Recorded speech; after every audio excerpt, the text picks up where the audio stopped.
আসসালামু আলাইকুম ভিউয়ার্স, তান্ত্রিক ব্ল্যাক ম্যাজিক চ্যানেলে আপনাদের প্রত্যেককে স্বাগতম। তো ভিউয়ার্স, আশা করি সবাই আলহামদুলিল্লাহ ভালো আছেন। আমি আল্লাহর অশেষ মেহেরবানিতে এবং আপনাদের দোয়ায় আলহামদুলিল্লাহ ভালো আছি।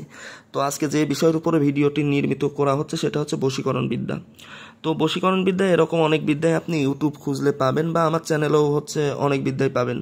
তবে অধিকাংশ মানুষের অভিযোগ যেটা যে বশীকরণ অনেক কাজই করে কিন্তু কোনো রকম ফলাফল সে পায় না। আচ্ছা, এখানে একটা বিষয় মাথায় রাখতে হবে, বশীকরণ এমন কোনো ব্যক্তির উপরে অ্যাপ্লাই করা যাবে না বা প্রয়োগ করা যাবে না যে ব্যক্তির সাথে আপনার পূর্ব পরিচিতি নাই, অর্থাৎ তার সাথে কোনোদিন আপনার দেখা হয় নাই বা সেই ব্যক্তি আপনারা চিনে না। এমন ব্যক্তির উপরে আপনি যত বড় কঠিন বশীকরণই করেন না কেন কোনো রকম ফল আসবে না। আর দ্বিতীয় যে কথা, অনেকের রাশি কুণ্ডলীগত সমস্যা থাকে, যে কারণবশত আপনি একাধিকবার বিদ্যা অ্যাপ্লাই করতেছেন বা মন্ত্র প্রয়োগ করতেছেন কিন্তু কোনোরূপ ফল ওইখান থেকে আপনি পাচ্ছেন না বা তার থেকে কোনো রকম সাড়া পাচ্ছেন না। সেক্ষেত্রে অবশ্যই হাজিরা দেখে বিষয়টা নিশ্চিত হয়ে তারপরে তান্ত্রিক শাস্ত্র মতে সেই ট্রিটমেন্টটা করলে পারে বা সেই কোন বিদ্যাটা প্রয়োগ করলে কাজ হবে সেই বিদ্যা প্রয়োগ করলে পারে অবশ্যই আশাতীত ফল লাভ করা সম্ভব। তো আরও অনেক বিষয় রয়েছে যে নিয়মের ক্ষেত্রে যদি তারতম্য হয় সেক্ষেত্রেও কিন্তু কোনো রকম ফলাফল আসবে না বা মন্ত্র উচ্চারণে কোনো রকম শব্দের পরিবর্তন হলে পারেও এখানে কোনোরূপ ফল আশা করা যায় না। তো যাই হোক, আজকে যে প্রয়োগটা বলতেছি আমি, এই প্রয়োগটা যদি আপনি কারোর উপর করতে পারেন তো আপাতত 1-2 বা সর্বোচ্চ 3 দিনের ভিতরে সে আপনার জন্য পাগল পারা হয়ে ছুটে আসবে। অর্থাৎ সে যতই কঠিন হৃদয়ের মানুষ হোক না কেন, আমি যে নিয়ম বা পদ্ধতিটা বলবো এই পদ্ধতিটা প্রয়োগ করলে পারে অবশ্যই সে ব্যক্তি আর স্থির থাকতে পারবে না, আপনার জন্য দেওয়ানা এবং অস্থির হয়ে যাবে। তো কথা নয় কাজে পরিচয়। তো আর আমি যে নিয়মটা দিই অবশ্যই সেই নিয়মটা ফলো করতে হবে। আর যদি না বুঝেন, আমার হোয়াটসঅ্যাপ নাম্বার আছে, এখানে ফোন দিবেন না, মেসেজ দিবেন 0187804072 আবারও বলতেছি 0187804072। যে বিষয়গুলো বুঝবেন না অবশ্যই মেসেজ দিয়ে জেনে নেবেন। অবশ্যই আমি আপনাদের সার্বিক সহযোগিতা করার চেষ্টা করবো ইনশাল্লাহ।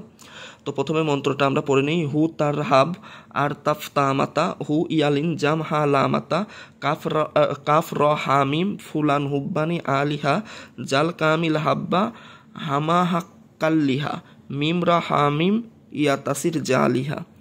তো এই মন্ত্রটা কিভাবে প্রয়োগ করবেন, আপনাকে প্রথমে 90টা সাদা গোলমরিচ আনতে হবে। প্রয়োগটা ভালো করে শুনবেন বা নিয়মটা ভালো করে শুনে নেবেন। আর দ্বিতীয় কথা, যে ফুলানের স্থানে অবশ্যই যাকে আপনি বশীকরণ করতে চান সে ছেলে হোক বা মেয়ে হোক তার নামটা উচ্চারণ করতে হবে। আর নাম উচ্চারণের ক্ষেত্রে অবশ্যই তার চেহারা কল্পনা করে নামটা উচ্চারণ করবেন। আর একটা কারণে কিন্তু আপনাদের অনেক কাজ মিস্টেক যায়, সেটা মন্ত্র অবশ্যই দেখে পাঠ করা যাবে না, এটা মুখস্থ করতে হবে। মুখস্থ করে তারপরে এটার প্রয়োগটা করতে হবে।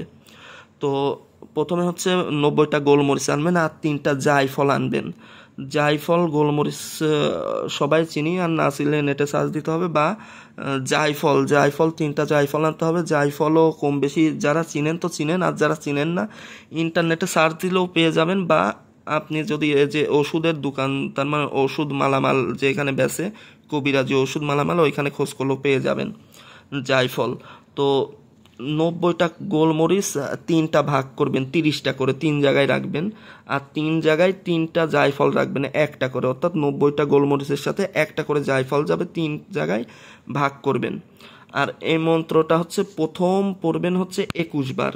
প্রথম যেই ভাগ ওই ভাগে 21 বার পড়বেন, একবার করে পাঠ করবেন, একটা করে ফুঁক দিবেন। অবশ্যই রাতে করা লাগবে। প্রথম ভাগটা রাতে করবেন, তারপরের দিন সকালে দ্বিতীয় ভাগটা করবেন, আর তারপরের দিন দুপুরবেলায় করবেন। অর্থাৎ প্রথম কাজটা রাতে করতে হবে, দ্বিতীয় কাজ সকালে, তৃতীয় কাজটা দুপুরে। তো প্রথম ভাগে 21 বার মন্ত্র পাঠ করতে হবে, একবার করে পাঠ করবেন, একটা করে ফুঁক দিবেন। এইবার ওই জায়ফল এবং ওই 30টা গোলমরিচ ওইটা সরাসরি আগুনের মধ্যে ফেলে দিতে হবে। এবার দ্বিতীয় যে ভাগ, ওই ভাগের উপর মন্ত্র পাঠ করা লাগবে 31 বার। একবার করে পাঠ করবেন, একটা করে ফুঁক দিবেন। আর অবশ্যই ফুলানের স্থানে তার মানে সেই ব্যক্তির নামটা উচ্চারণ করা পূর্বক তার চেহারা কল্পনা করে মন্ত্রটা পাঠ করতে হবে। 31 বার পাঠ করবেন। সকালবেলা ওইটা আপনি হচ্ছে এটা শুরু করবেন হচ্ছে শুক্রবার রাত 12টার পরে প্রথম ভাগটা, শুক্রবার রাত 12টার পরে প্রথম ভাগটা হচ্ছে আগুনে ফেলতে হবে। তারপরে শনিবার সকালে দ্বিতীয় ভাগটা আগুনে ফেলতে হবে। তারপরে হচ্ছে ওই শনিবার দুপুর বেলায় তৃতীয় ভাগটা আগুনে ফেলতে হবে, কিন্তু তৃতীয় ভাগে মন্ত্র পাঠ করতে হবে 51 বার।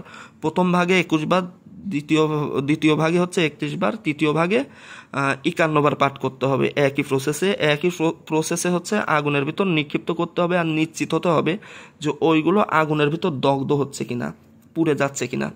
আচ্ছা, এই পদ্ধতিটা যদি হচ্ছে আপনি 3 বার এরকম করেন, তাহলে জাস্ট 1 দিন বা 2 দিন অপেক্ষা করা লাগতে পারে, সেই ব্যক্তি আপনার জন্য দেওয়ান এবং অস্থির হয়ে যাবে। আপনি যদি নিয়মটা সঠিকভাবে পালন করেন, আশা করা যায় ইনশাল্লাহ খুব দ্রুত ফল লাভ করবেন। আর যে বিষয় বুঝবেন না, আমার হোয়াটসঅ্যাপ নাম্বার তো আছে 01878040723। তো আজকে ভিডিও এখানে শেষ করতেছি। সবার সুস্বাস্থ্য কামনা করে আজকে এখানেই বিদায় নিচ্ছি। সবাই ভালো থাকবেন, সুস্থ থাকবেন। আসসালামু আলাইকুম ওয়া রাহমাতুল্লাহি ওয়া বারাকাতুহু।